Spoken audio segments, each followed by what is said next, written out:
Hello. It's been a minute since I've been on. So I figured I would pop on today since I'm just at home. I thought we were going to have a big storm. And so I moved all of my clients to earlier in this week. So I figured since I am bored and I have done a bunch of research just on my own on the boy in the box, I would just go ahead and do that live. So that's what we're going to be doing today. I'm going to go ahead and get started with the boy in the box. He was recently identified as Joseph Augustus Zarelli,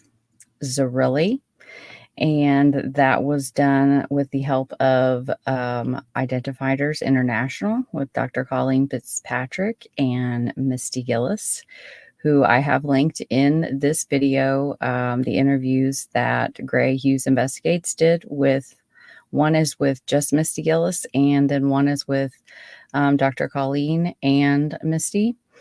They are wonderful, and what the freaks do with Hughes is wonderful as well. And this one was a case that she's been working on, well, I know at least since 1998. And she said it was one of the hardest ones in her career. But yes, the boy in the box was just a little bit before we get started. The first article will tell us all that we need to know as we work our way from 1957, February 25th of 1957 to today. Obviously, I'm not going to go over every single article, but there's quite a few, and I find it titillating to be able to, especially the farther you go back in time in newspapers, the more details you get. And it is still considered an unsolved homicide of the boy in the box, Joseph.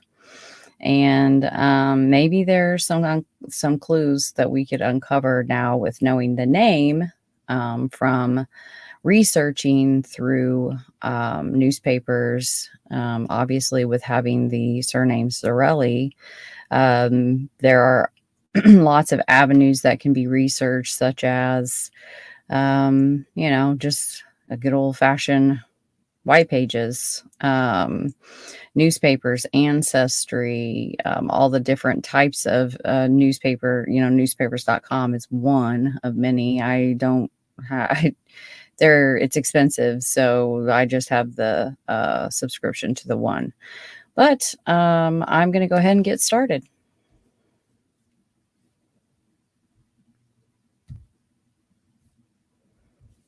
I've started taking some notes. So this is the first article that I found. Is on February 27th of 1957. And let me share my screen so you can see it with me.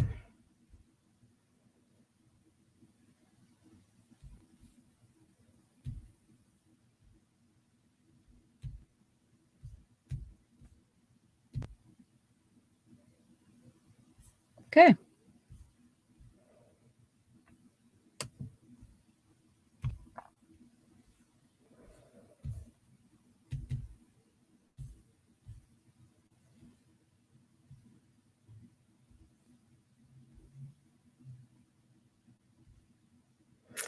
Tests show. This isn't. I don't think this is the first one. Am I on the wrong one? I am.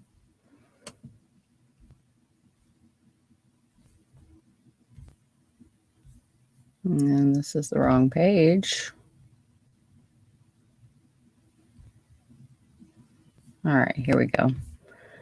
And you can see a lot of people have been interested in this case.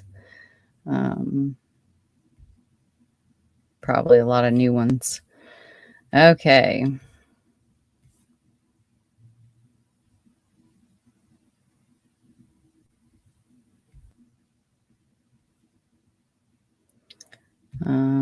Beaten boy's body found in box, seeking clues to identify a youngster. Driver discovers death carton in Fox Chase Field. The nude body of a small boy, apparently molested and beaten by a sadist, was found yesterday in a large cardboard box in a patch of weeds and scrub growth of Susquehanna Road near Verrier Road in the Fox Chase area of the Northeast. Detectives were confronted with mystery even as to the child's identity, since no youngster of the victim's age between 4 and 6 has been reported missing in this area since the first of the year. Dead 2 or 3 days. Examination of the body indicated death occurred 2 or 3 days ago. The boy, described by police as a very nice-looking child, was slender and thin-faced and weighed between 35 and 40 pounds. He was blue-eyed, and his dark brown hair had been crudely cut in a crew style. The police repeatedly broadcast a description of the boy over their radio network in the hope that someone would be able to give some information that would lead to his identity. Definitely homicide. Chief Medical Examiner Dr. Joseph Spellman reported last night after conducting an autopsy that the boy's death is definitely due to homicide and that is all I can say at this time, he said. There were bruises all over the body, particularly on the head, legs, and arms. Spellman said he did not want to state the specific medical cause of death until laboratory tests have been completed, but police said the examiner's office told them the boy died of the blows on the head. Chief Inspector John J. Kelly said there was little doubt the slaying was committed in another location and the body transferred by auto to the spot it was found. Kelly said the boy's hair, which was described as non-professional or homemade, and the fact he was not reported missing indicated he may have lived in an institution. Orphanage checked. With this possibility in mind, red car crews were dispatched to check every orphanage, hospital, or similar institution caring for boys in the city. City, state, and private welfare agencies here and in South Jersey also were asked to make a survey to determine if any of their wards were missing from foster homes. A 48-state message giving a description of the child was sent out over the police teletype system, and the information was telephoned directly to the police in Cheltenham and Abington townships and other suburban communities. Kelly appealed for the public to aid in the identification attempt and urged anyone with information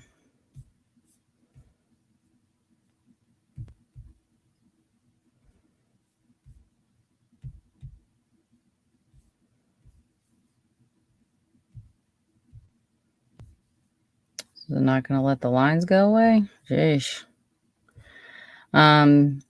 This image on the left of my screen anyway is there was also a little girl, Mary Jane Barker, who was missing from New Jersey at the same time. So you'll see her along a few of these pages. Hey, who's your cold cases? Reach into my soul. And Lake and Grandma Sherry. Hope you guys are all doing great today. It's good to see you here. I know I am dreading the cold temps too. Like super cold, and I'm super worried about my child. She is working tonight, and it's against my better judgment. Well, what can you tell a 20-year-old, you know? So we will see. She says she did promise to give us a call if she needed help. But it is nerve-wracking. So this is a picture on the right here.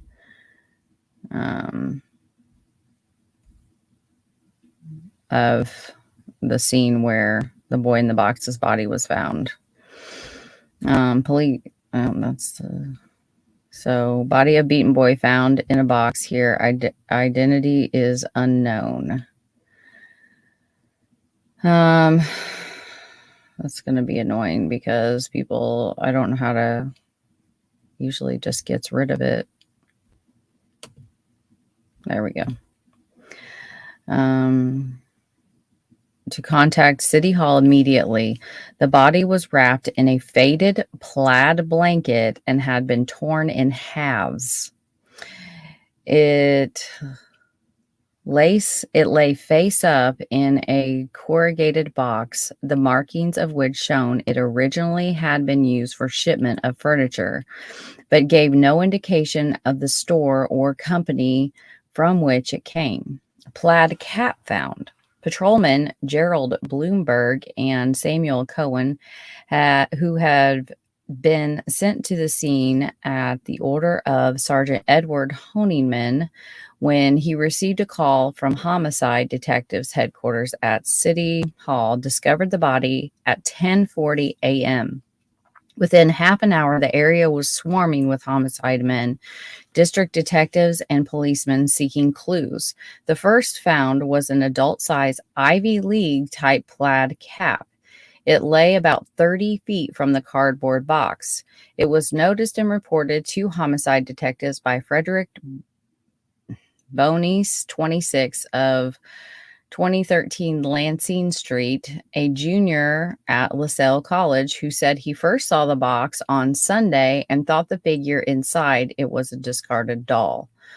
Bonis told Homicide Sergeant Gerald Gargangi, to whom he made his first telephone report, that he was driving on Susquehanna Road Sunday when a rabbit ran in front of his car. Bonis said he jumped out and chased the rabbit, but lost sight of it in the underbrush. Traps weren't set. At the same spot, however, he noticed several unset muskrat traps and decided to set them and see what happened. While engaged in this, he noticed the cardboard box, he said, and the face of the doll inside. Returning Monday, he found the traps had not been sprung and again ignored the death box. But when he heard a radio broadcast yesterday morning telling of the search for a missing 4-year-old girl, the one that we just saw on the first page of this paper, of Bellamar, New Jersey, it occurred to him, he said, that the object in the box might not be a doll, but a child, and he telephoned City Hall. Although police never considered him a suspect, Bonis, I don't know how to say that, took a lie detector test on his own volition last night. The results cleared him of any suspicion, Kelly said.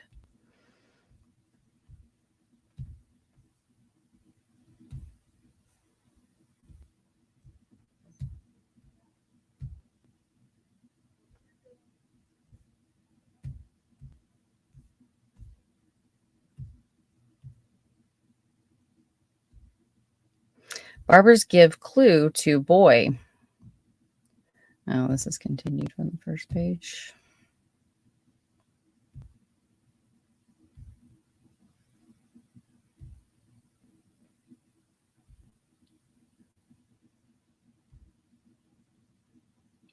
Haircut seen as disguise. The police spotlight in the baffling task of identifying a small boy found beaten to death in Fox Chase turned to the Strawberry Mansion area along the Scully Kill yesterday, when a barber in that vicinity said he cut the victim's hair a week ago yesterday.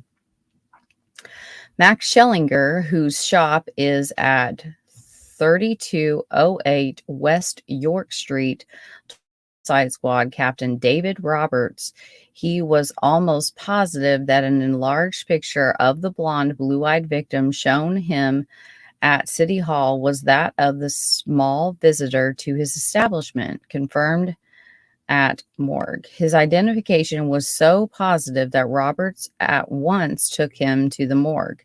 There, the barber viewed the body and reiterated his belief that it was the same boy. Roberts at once assigned 2 detectives to accompany Schellinger on a tour of Strawberry Mansion homes in search of witnesses to support the barber's identification, or, if possible, to find the boy's family. Schellinger said the boy had told him he had 5 brothers and a sister and lived over there, indicating the Strawberry Mansion sector. The barber told police he believed the boy was accompanied to his shop by an older brother. Second development. It was the second development of the day in which the question of the cutting of the boy's hair had figured. The pathetic victim of the slaying, whose body bruised from head to foot, was found in a cardboard box Tuesday in a thicket of shrubs and trees and undergrowth along Susquehanna Road near Berea Road, and had a crew cut which had aroused police attention from the first. Attempt to confuse. Yesterday, Chief Detective Inspector John J. Kelly disclosed that investigators now believe the boy's hair was deliberately given the manglement shortly before or directly after he was killed, so to confuse his identity. This is what pointed out when Schellinger's story was heard. Did not necessarily conflict with the barber's story because the attempt may have been to cut the boy's hair extremely short and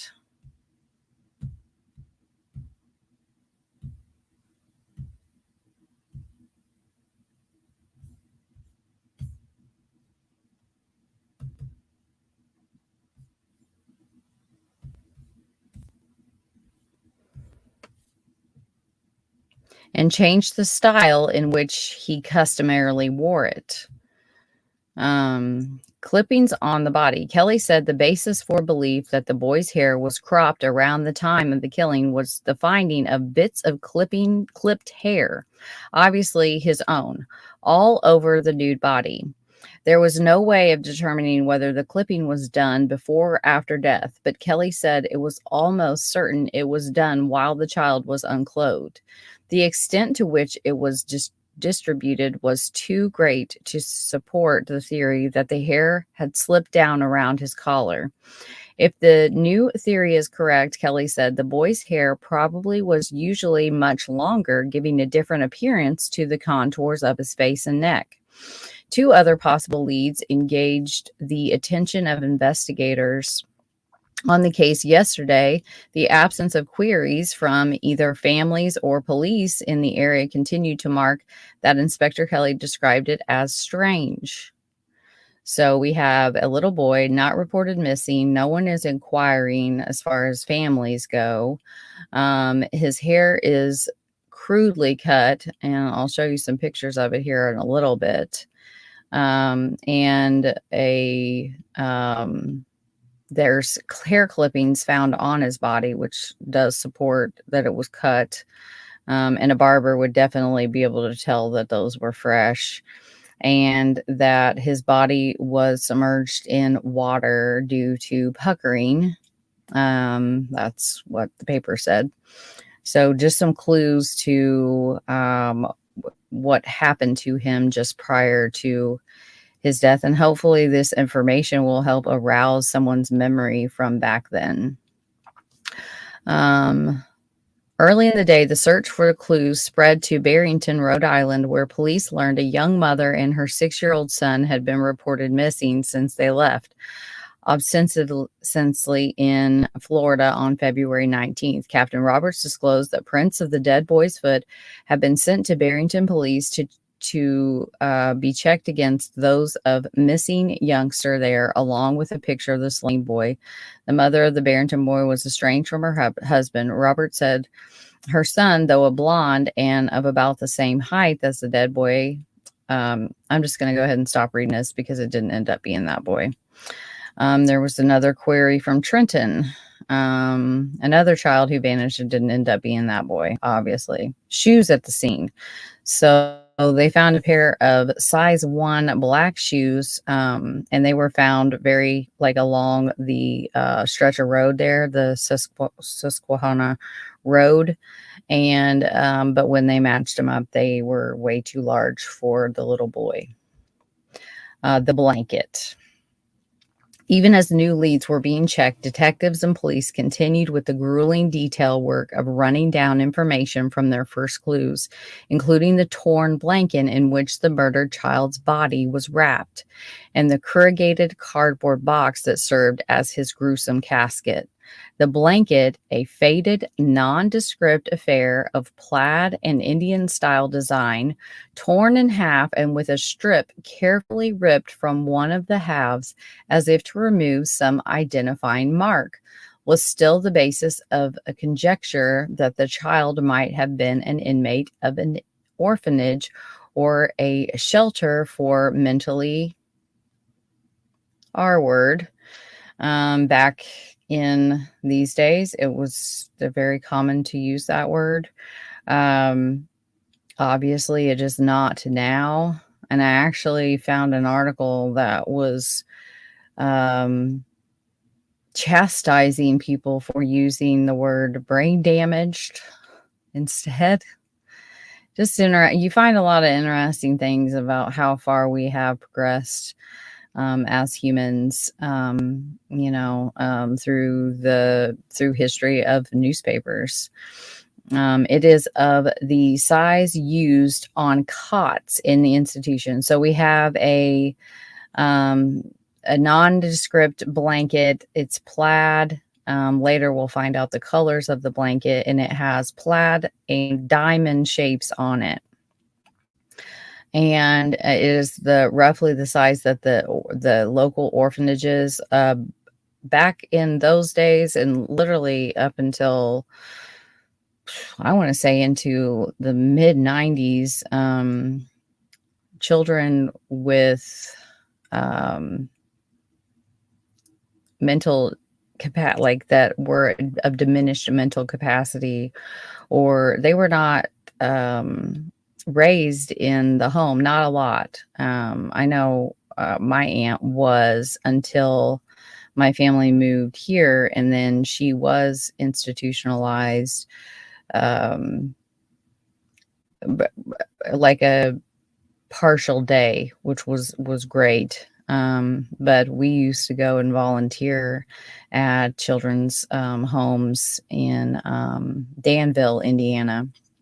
There was one back then, and man, it was just really, I still have horrible memories from going to that place, of just how sad it was. And it's just really sad. But just keep in mind, these are papers from 1957. It is so round of legwork. Detectives painstakingly continued their rounds from one institution to another throughout the area yesterday, seeking one that might identify the blanket as part of its equipment. If the search proves fruitless here, photographs of the blanket are to be sent to institutions throughout Pennsylvania and in other states. Welfare Commissioner Randolph Wise, who had joined police in this phase of the investigation, said yesterday he had completed a check on all children committed to foster homes by courts in his jurisdiction and is satisfied that none is missing. The box is important. Inspector, I wonder if this is the John Kelly that's on YouTube. Inspector Kelly is a renewed appeal for information from anyone who might help in solving the case, said that definite help of this kind could be given by the person who first had possession of the cardboard burial box. The box was the container for a $7.50 baby bassinet sold sometime before Christmas by the J.C. Penney Company store at 100 South 69th Street, Kelly disclosed. The bassinet was taken away by the purchaser in its original carton. So whoever purchased it, he's saying that they took it in the box. So that's a big clue. The store had only a dozen bassinets similarly packaged, so the number of persons who would know of the box is limited, but the sale was a cash transaction and the store itself is unable to aid in the search. Any welcomed. Inspector Kelly said that even if the box had been discarded by the purchaser and later picked up from a dump or a lot by the killer, it would aid police in their search if they knew in what area it had been thrown away. Our first objective must be to find whether this boy is from Philadelphia or its environs, said the inspector. We must have him identified before we can get on with the case. And that is still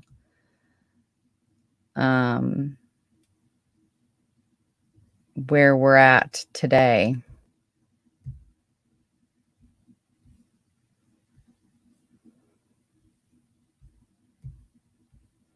This one is March 1st of 1957.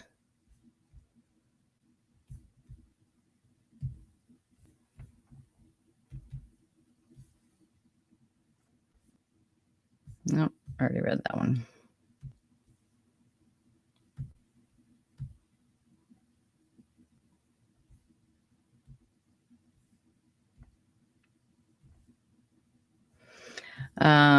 Marine believes slain boy is brother, which it ended up not being him. I was trying to remember.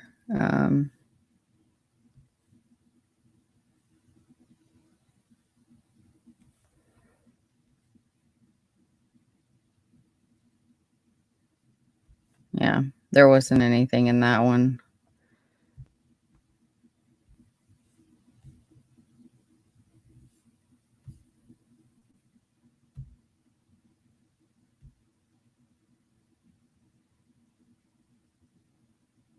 Oh, keep going back to the same one.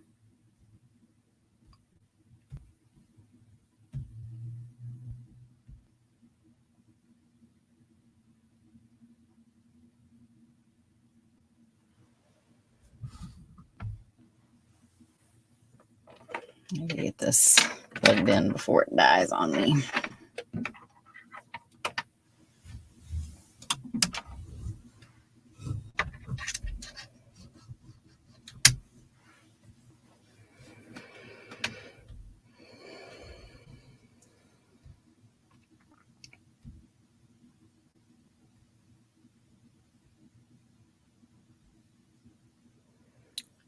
So this is continued for the Marine. Obviously, it didn't end up being him, but there was some interesting things on this bias. The detective that that happened, bruises on the boy's head. Bolly worked this theory, they pointed out. So, yeah. Police officers agreed it was still possible that a blunt instrument might have been used in the murder, but were slowly leaning away from this theory. Another development in the child's murder mystery were nearly 4,000 circulars carrying a photograph of the little victim, his description, and a picture of the blanket in which he was wrapped were sent out yesterday to physicians throughout the city. Another batch of circulars is being prepared for the institutions in Philadelphia and throughout the state. Another appeal was made to the buyers of a bassinet at the J.C. Penney's company store at 100 South 69th Street shortly before Christmas. The box was used as the youth's coffin, and if police knew where it was discarded, that fact would help them. Scores of tips were sifted, supplied by Philadelphians and out-of-town residents, were being carefully correlated and run down in the painstaking task of arriving at the child's identity.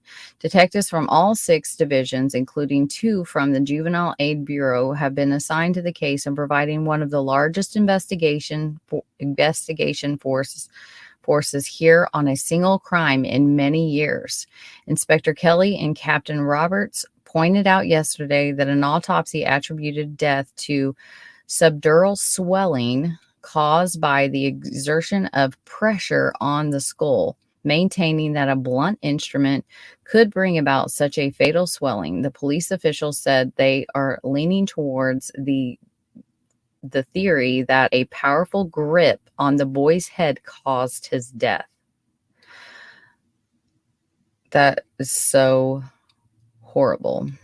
So basically, somebody with a hand big enough to grip a 4-year-old's head. I'll show you some pictures here in a minute. So basically, like a vice. A vice. Whew. With the identity of the boy being the first key to the mystery slaying, people prepared 10,000. So you already read that part in another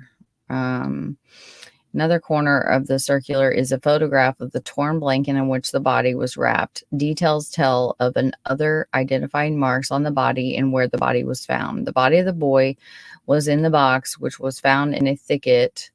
Meanwhile, the telephone calls and letters with tips with citizens continue to pour into homicide headquarters at City Hall. A search through the Strawberry Mansion district begun on Wednesday and ended yesterday failed to produce the evidence police sought. Like Strawberry Mansion district. I wonder if that's still there.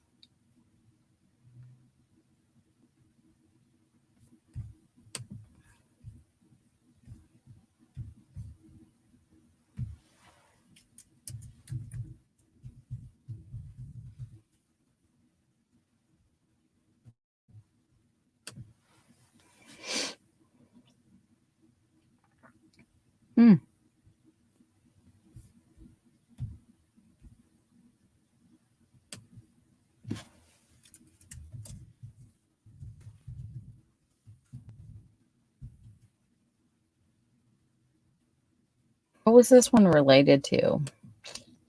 Haircut? I think.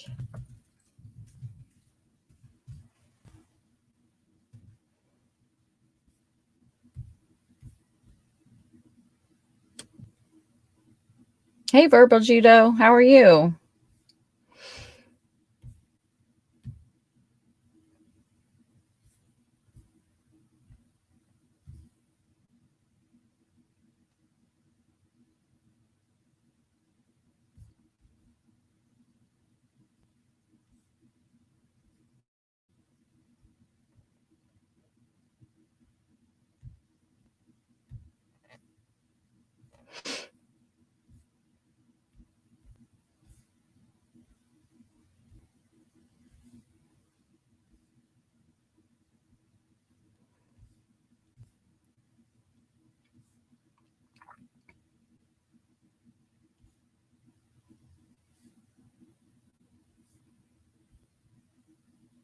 This little girl's body was found in a closet along with the puppy who was alive. Wait, puppy found alive and frisky enclosed body of 4-year-old Mary Jane Barker is held by police at Virtue. Wow, how sad. I wonder if this one's been solved. Mary Jane Barker.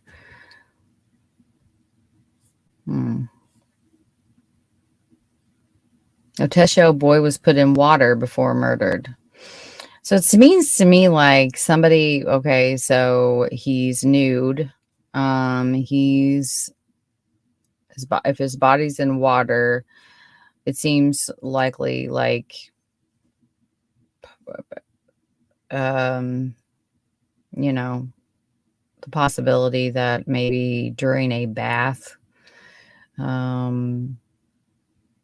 he was put in a vice grip about the head. This little boy was covered in bruises, and some of them appeared to them to be old, so that he suffered abuse. So, a bath time gone wrong. It wouldn't be the first time we've seen something like that. I just watched a documentary about a case where this horrible man killed at least one child. I'm not sure if the other child survived, and then went on the run, and it's about his son learning his parents' past and then kind of going on a self-discovery and getting his father back to where he committed this crime, and there was a warrant for his arrest, and was jailed for what he had done to this little boy. All right. Was put in water before murdered. Close re-examination of the body of a small boy found murdered last Tuesday in the thicket off Fox Chase has disclosed that he might have been partly immersed in water only a short time before he was slain, police said yesterday.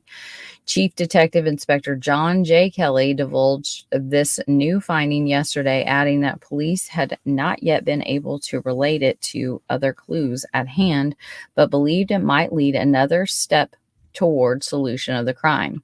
Soles puckered. The soles of the boy's feet and the palm of his right hand were puckered in the manner characteristic of skin that has been in water for some time, said Kelly. There was no indication in the autopsy findings, however, that the child died of drowning. All the many marks and bruises on the head, body, and limbs indeed prove conclusively that the immediate cause of death was a sadistic beating. They have 2 new tips. Amid a number of new tips received by investigators yesterday were 2 that particularly aroused their interest, one from Newark, New Jersey, and the other from Bethlehem, Pennsylvania. An unidentified woman who telephoned from Newark saying she might help identify the child whose battered body was found in a cardboard box along the Susquehanna near Verrier Road was on her way here late in the afternoon to be questioned by homicide squad detectives. The caller from Bethlehem police did not reveal whether it was a man or a woman, was due to arrive at detective headquarters early last night, though investigators said both. Oh, I should just go back to here because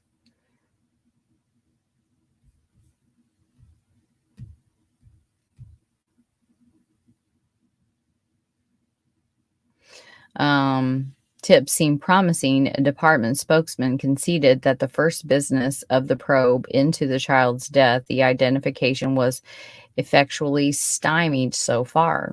Pictures prepared. Lack of information or even of the inquiries from the immediate Philadelphia area was tending hour by hour to confirm the belief of many of the men working on the case that the child was brought here from a distant point, either before or after the brutal killing. Kelly announced a new set of circulars bearing the child's pictures as well as the photos of the torn blanket in which his body, wrapped, was being prepared to be distributed among police throughout Pennsylvania and in states throughout the East. The new circulars will differ from the first ones in having not more detailed description of the blonde, blue-eyed youngster, but also in carrying both full and profile views of his features. Babyish contours. Our first circular with only a full face view could have been misleading to persons who were not immediately acquainted with the boy, said Kelly. From that view, he appeared somewhat older than what we believe was his true age, that is, believed 4 and 5 years. The profiles show a babyish contours of the face. Investigators were able to, meanwhile, to check out one more of the 12 cardboard boxes that could have been the one in which the child's body was found. They had established last week that the box found in Fox Chase had come from the JCPenney store in Upper Darby, that it contained a baby bassinet, and that only 12 such packages were in stock at the store.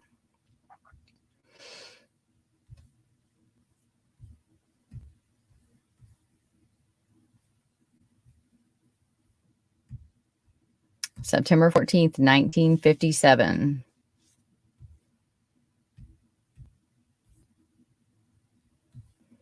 Four question murder of boy found in Carton.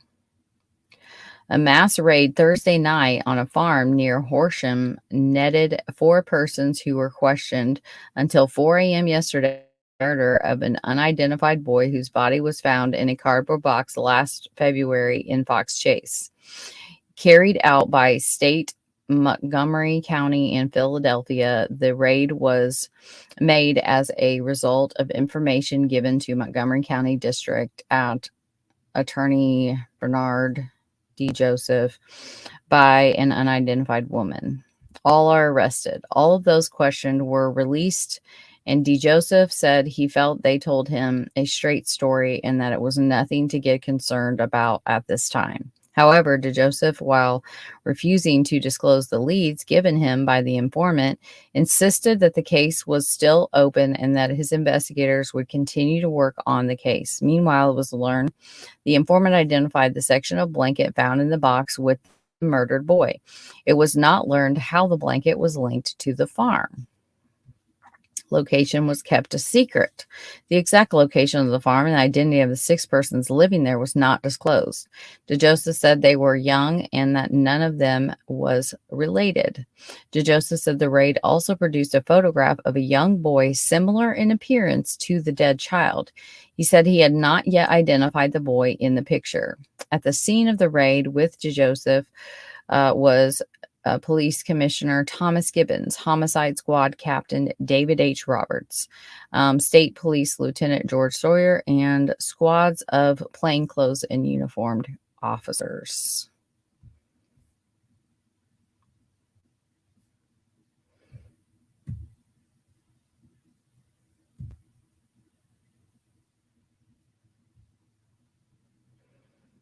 So the blanket is traced to one of 2 mills. A homicide detectives investigating Fox Chase Boy in the Box murdered announced yesterday that the cheap blanket found with the body either was made in a mill in North Carolina or one in Canada.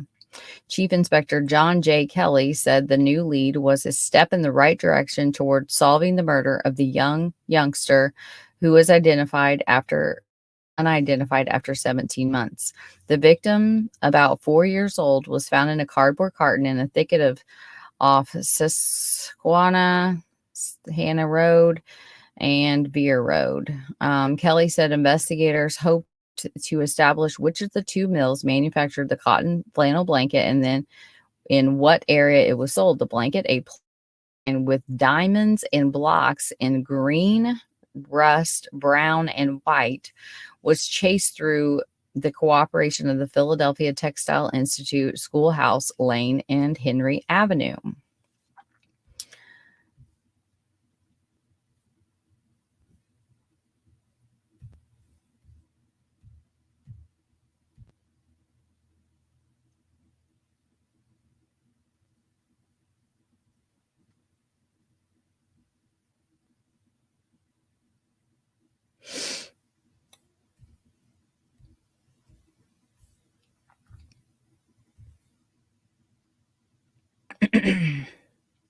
So then they think a carnival pair was linked to the dead boy,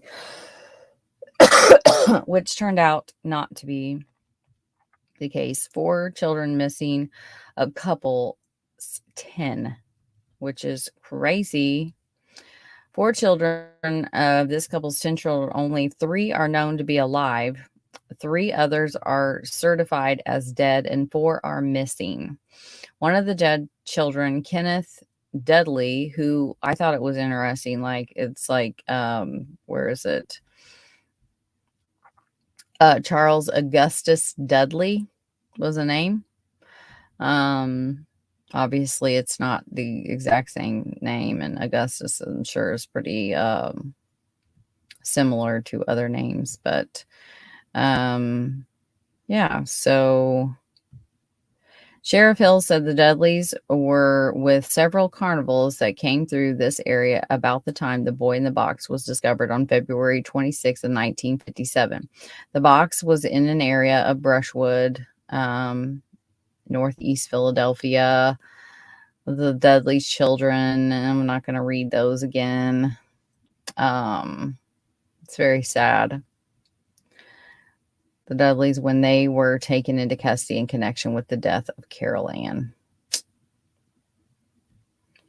Police also believe that the missing Norman James Dudley could have been the boy in the box, although Charles Augusta is the more likely of the 2. Charles would have been about 5 years old. The boy in the box was between 4 and 6. However, Norman, who would have been 8, might have appeared younger because of neglect and malnutrition. Chief Inspector John J. Kelly and Captain David Brown, commander of the Homicide Division, said the two will be sent to Syracuse to try to lay the groundwork in the investigation. Presumably, one of their first jobs will be an attempt to resolve one major discrepancy in the theory that all 6 of the children, then living younger Dudley children, were reported in Syracuse in July of 1958, almost 17 months after Philadelphia's unknown boy was found. Mrs. Cooper, the Dudleys' eldest daughter, told Sheriff Hill she saw all of her brothers and sisters, including Charles and Norman, with her parents just before the family abruptly left Syracuse during that month. So, yeah.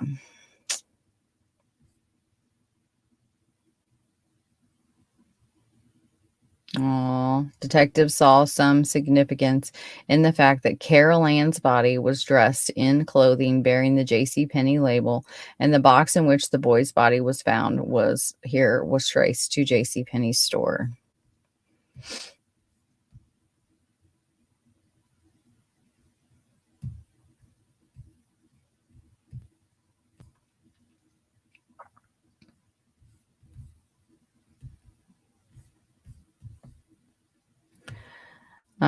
This is on the February 26th of 1982.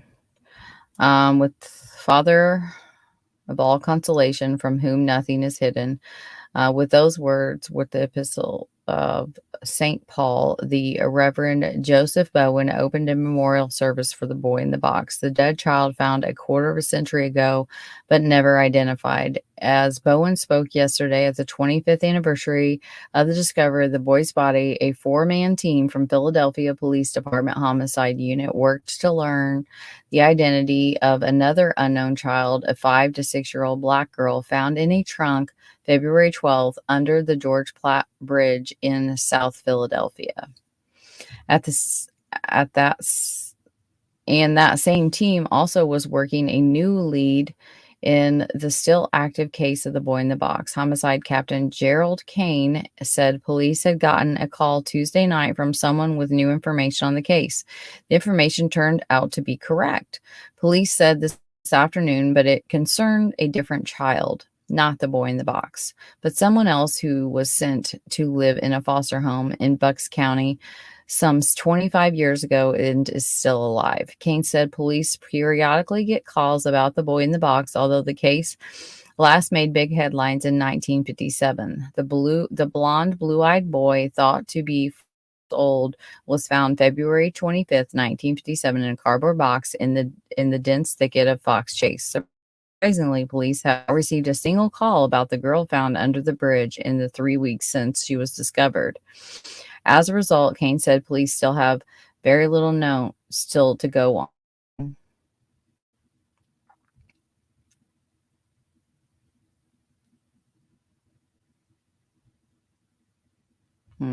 So sad. Which one was that?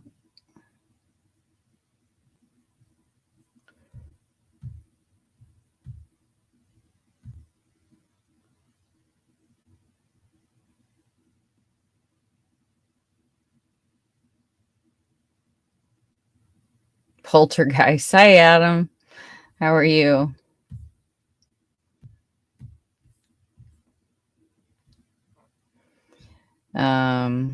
Cops hope DNA will identify boy slain in 1957.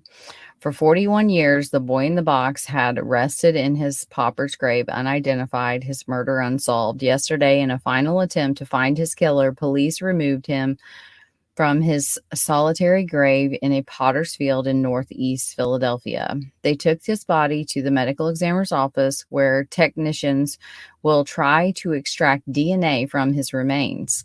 They hope such evidence will help identify him and eventually help nail his killer. It's hard, but it's been done before, said Lieutenant Ken Coluzzi, head of the Special Investigations Unit at the Police Homicide Division. "You should never give up hope. There's a possibility the person who did this is still alive.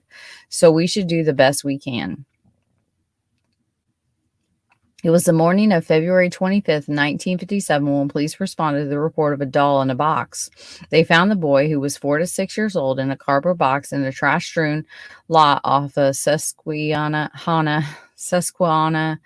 Road near Veere Road? I don't know. His nude body, covered with dark bruises, was wrapped in a checked flannel blanket. He was bathed and his nails were clean. The medical examiner determined the cause of death was multiple blunt force trauma. On October 3rd, Fox's America's Most Wanted aired a segment on the boy in the box and unveiled a sculpture by Philadelphian Frank Bender showing what the blonde boy's father might have looked like. As a result, in the publicity,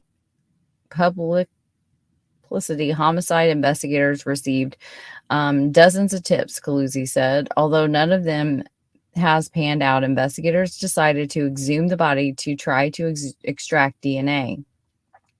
"Now that we have DNA that we didn't have in 1957, we thought it was time to secure it," said Homicide Inspector Gerald Kane. "The boy will be reburied at 11 a.m. next Wednesday at Ivy Hill Cemetery on Easton Road by the VDOC Society, a crime-solving organization made up of forensic professionals. Craig Mann, whose father originally buried the boy, is donating a coffin as well as the burial services," said Dick, spokesman for the VDOC Society. It's so cool that they do what they do, really. I mean, it's really awesome. "Until he's positively identified, that will no longer be the boy in the box." And this is the one that Dr. Colleen Fitzpatrick said that she attended this when they exhumed his remains.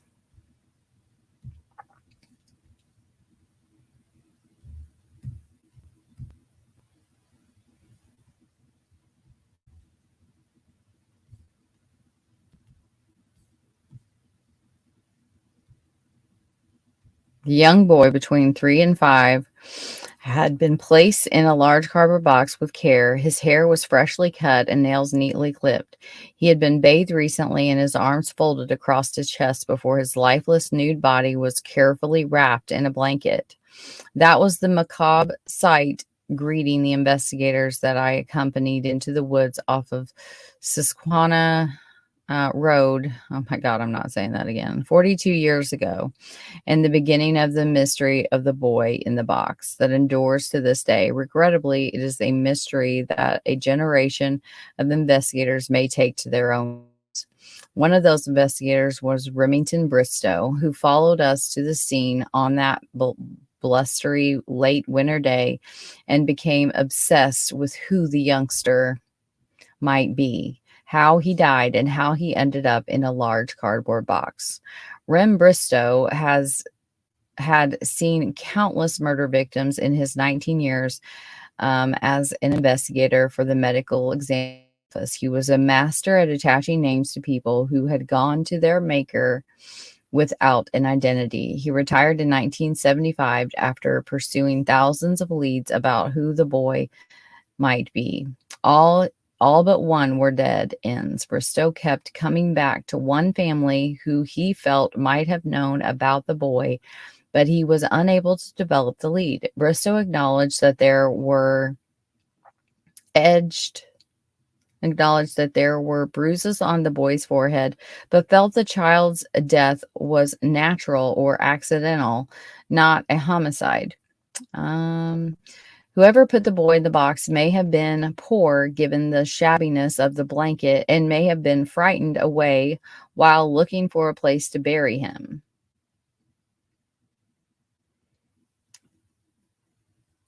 Thank you, Marlene. Susquehanna. Susquehanna. Hey, crazy chickens.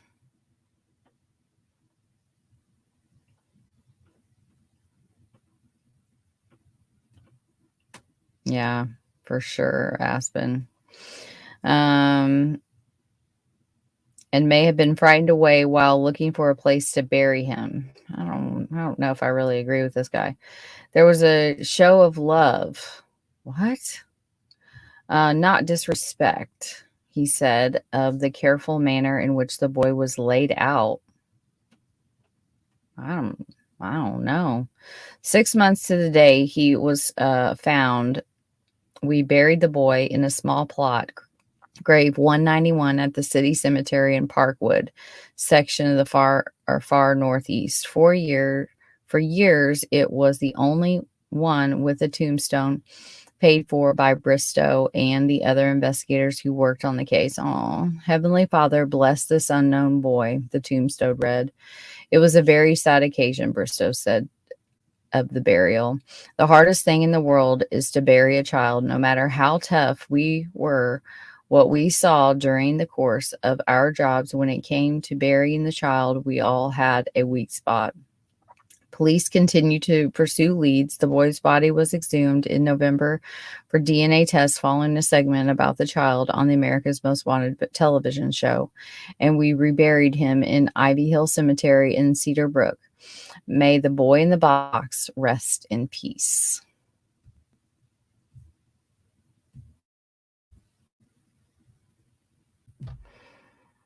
Oh, and I don't have time to redo it. I'm sorry, guys. I forgot to unmute when I needed to see who was coming into the bedroom. So I'm sorry.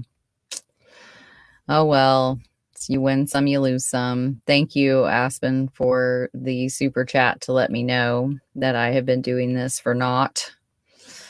I guess we'll just kind of look over the pictures and then I'm going to call it a day. This is the box that he was discarded in.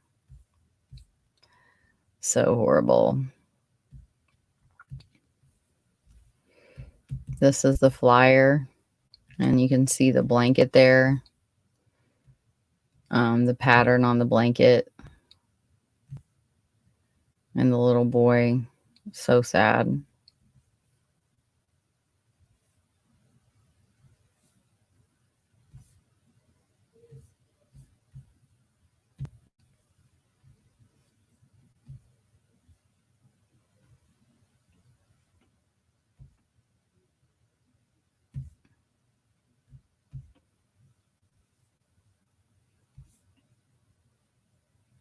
Yeah.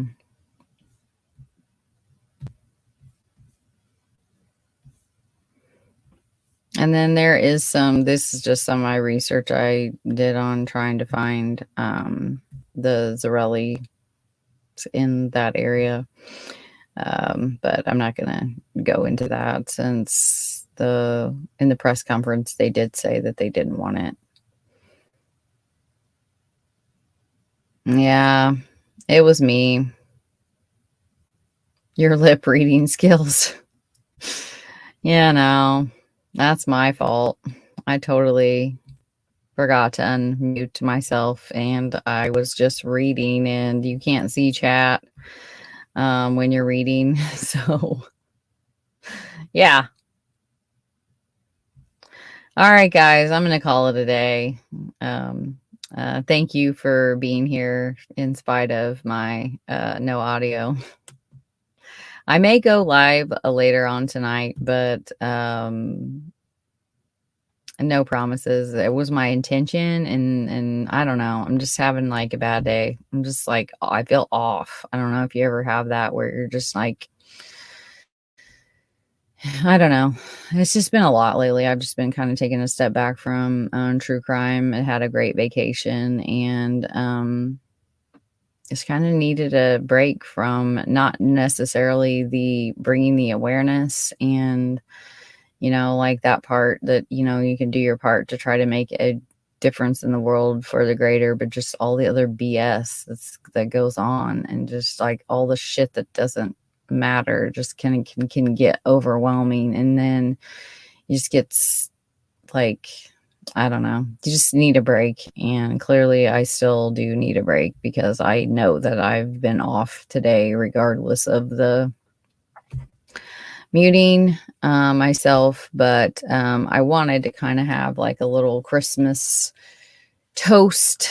I even have it made. I'll show you my little artwork. I was just going to have it be Collins. No,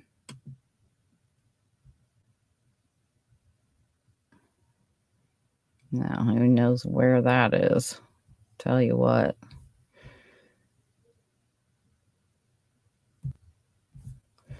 Had a great time at Chaotic Beauty. There it is.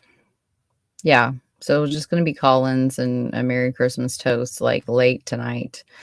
But I don't know. I'll let you know. If you don't see it, you don't see it. And I'll see you probably after the new year, maybe the second week of the new year or something like that. I hope you all do have a very Merry Christmas. Spend time with your family, stay warm, and if anyone is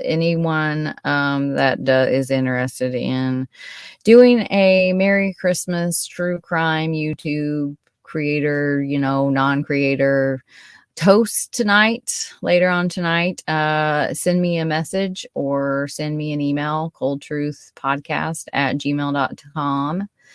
And maybe that's just what I need. And maybe that's what you need too. So let me know. And we will discuss maybe doing that later on tonight. All right, guys. Have a good one.